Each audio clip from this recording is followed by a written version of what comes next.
Anda kembali menyaksikan Net Bali.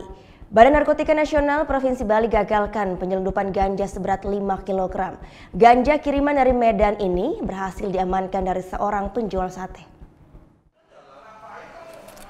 Tersangka berinisial HH, seorang penjual sate yang tinggal di wilayah Denpasar Barat, kini menjadi tahanan BNN Provinsi Bali. Setelah ia ditangkap pada Senin pagi usai mengambil paket kiriman ganja sebesar 5 kg dari Medan, Sumatera Utara. Untuk mengelabui petugas, ganja dibungkus menggunakan casing CPU komputer. Selain itu, alamat penerima juga menggunakan alamat fiktif.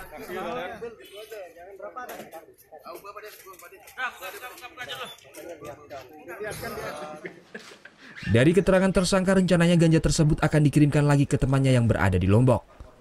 Namun petugas mencurigai barang tersebut akan diedarkan di Bali. Penangkapan ini merupakan hasil pengembangan BNN Sumatera Utara yang bekerja sama dengan BNN Provinsi Bali. Dari hasil penyelidikan diketahui paket ganja tersebut dikirim menggunakan jasa pengiriman.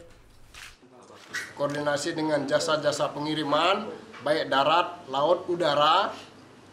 Nah, kemudian dari hasil penyelidikan kita dan mengumpulkan beberapa informasi, kita dapat informasi menukik ke arah bahwa barang itu akan lewat udara. Sehingga kita melakukan pengawasan di tempat-tempat di mana jasa-jasa yang menerima pengiriman lewat udara. Tersangka dikenakan pasal 114 ayat 2 dan pasal 111 ayat 2 Undang-Undang tentang Narkotika dengan ancaman hukuman maksimal seumur hidup atau pidana mati. Surya Sanjaya melaporkan untuk Net. Thank you. Udah selesai nonton beritanya? Jangan pergi dulu dong. Subscribe dulu dan nonton tayangan lainnya di sini. Subscribe, nonton lagi. Subscribe, nonton lagi.